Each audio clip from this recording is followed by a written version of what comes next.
Continuando con el concepto de derivada en funciones de n variables, vamos a ver tres conceptos muy importantes, que son el concepto de gradiente, vector gradiente, el concepto de matriz jacobiana y el concepto de matriz hessiana. Empecemos por el concepto de gradiente. Se define el gradiente de una función como el vector que contiene a todas las derivadas parciales de primer orden de dicha función. Lo denotaremos así: gradiente de la función tiene todas las derivadas, es una función de n variables, por lo tanto tendrá n derivadas parciales y serán las derivadas respecto de x1, x2, x1. Denotar que el gradiente es un vector columna. Por ejemplo, vamos a calcular el gradiente de esa función de tres variables, logaritmo de x más y cuadrado más z cubo. Lo único que tenemos que hacer será calcular las tres derivadas parciales, derivadas respecto de x, respecto de y y respecto de z.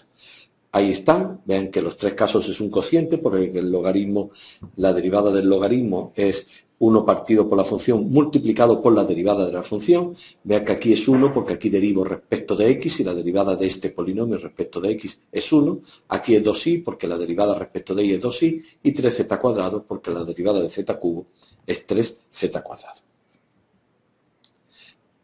Vamos a ver cómo se puede trabajar con este concepto, el concepto de gradiente en el paquete matemática.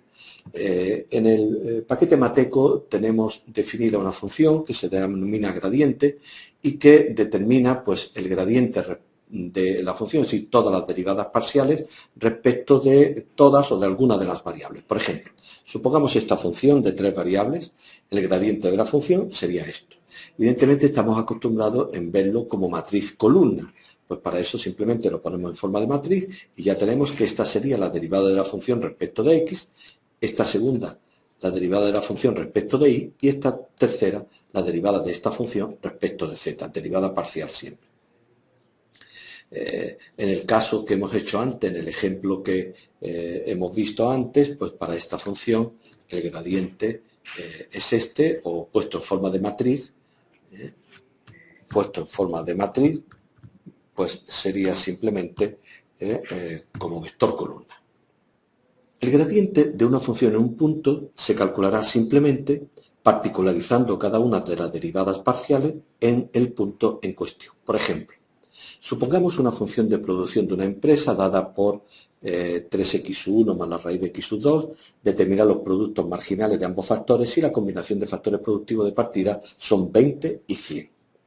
Es decir, sabemos que los productos marginales son los derivadas de la función de producción y todas las derivadas son las que están contenidas en el vector gradiente. Luego podríamos hablar de este vector gradiente. Derivamos respecto de x1, respecto de x2.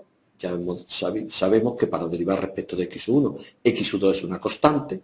Luego sería simplemente 3 por la raíz de x2, que es la constante, por la derivada de x1 respecto de x1, que es 1.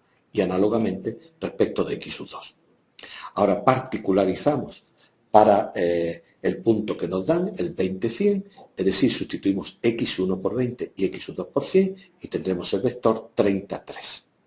Es decir, al igual que el gradiente de una función es un vector, entre comillas, de funciones, el gradiente de una función en un punto es un vector numérico, que además podríamos interpretar, pues como ya sabemos, es decir, el valor de la función en 20-100, es decir, la producción máxima que se concibe con estos dos puntos es 600, y si incrementamos una de las variables y pasamos de 20 a 21, como la derivada es 30, ¿qué significará? Pues que el valor de la función se va a incrementar 30 veces lo que yo haya incrementado esa variable independiente. Como le hemos incrementado una variable, pues un valor, pues entonces se incrementa 30 por 1.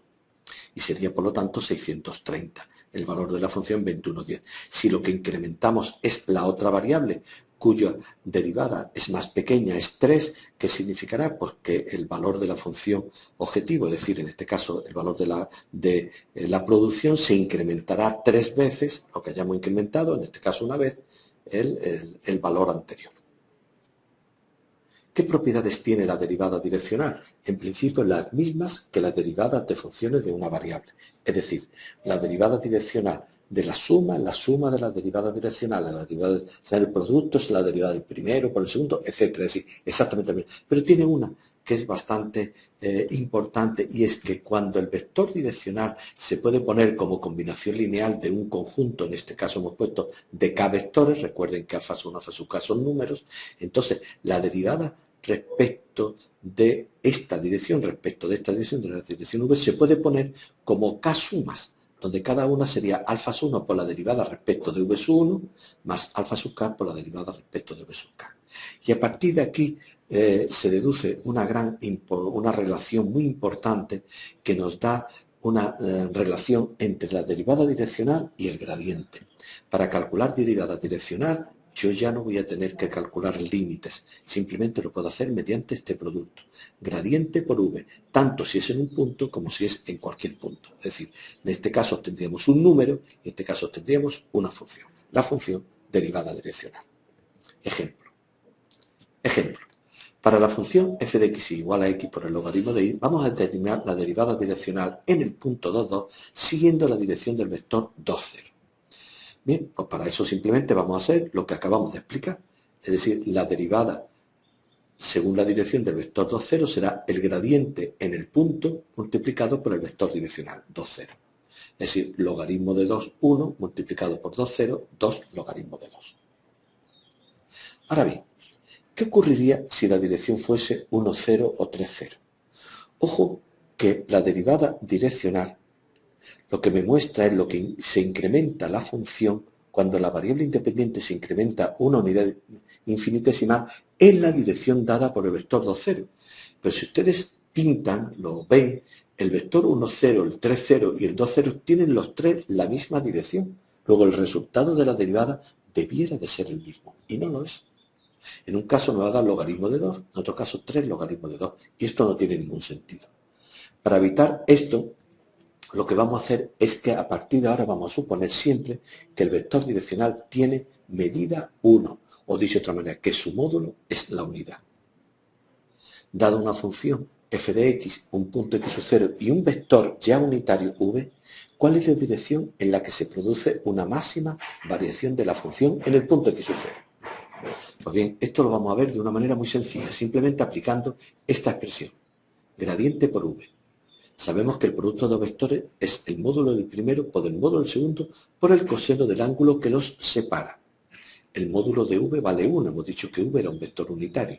Luego me queda el gradiente por el coseno de alfa, donde alfa, insisto, es el ángulo que forma el gradiente y v.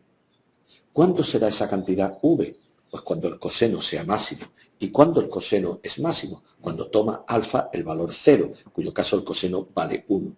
Por lo tanto, que alfa sea igual a 0, ¿qué significa? Que la función f de x en un punto, la dirección en la cual se produce la máxima variación, es cuando el gradiente apunta en la misma dirección que el vector direccional. O dicho de otra manera, cuando el vector direccional tiene la dirección del gradiente. Vamos a aplicar lo anterior al siguiente ejemplo, calcular el valor de v para que el valor de la derivada direccional para esta función, en el punto tal, tome el valor máximo. Solución: será máximo cuando el gradiente coincida con v. Calculamos el gradiente de la función en el punto 1, 0 y me da 1, 2, 0. Por lo tanto, cuando v, vector direccional, sea 1, 2, 0, pero ya hemos quedado antes en módulo unidad, ahora lo vamos a reducir a módulo unidad, entonces alcanzará el valor máximo. Vamos a normalizarlo. Para conseguir de módulo unidad simplemente se divide por su módulo. El módulo del vector 1, 2, 0 es 1 al cuadrado más 2 al cuadrado más 0 al cuadrado, es decir, raíz cuadrada de 5. Tanto dividiendo por raíz del cuadrado de 5, ya tenemos un vector de módulo unidad. Por lo tanto, la derivada será simplemente el gradiente por este vector, es decir, 1, 2, 0 por esto, que nos da la raíz de 5. El segundo concepto que queríamos definir era el de matriz jacobiana. ¿Qué es la matriz jacobiana? La matriz jacobiana es lo análogo al gradiente, pero para una función vectorial. Es decir, es aquella que tiene por columna los gradientes de las funciones escalares, que componen la función vectorial. Por ejemplo, si esta es una función vectorial, ¿cuál será su jacobiana? Su jacobiana será una matriz cuya primera columna sea el gradiente de la primera, su segunda columna el gradiente de la segunda, su enésima columna el gradiente de la enésima función. Ejemplo, ahí lo tienen ustedes relatado.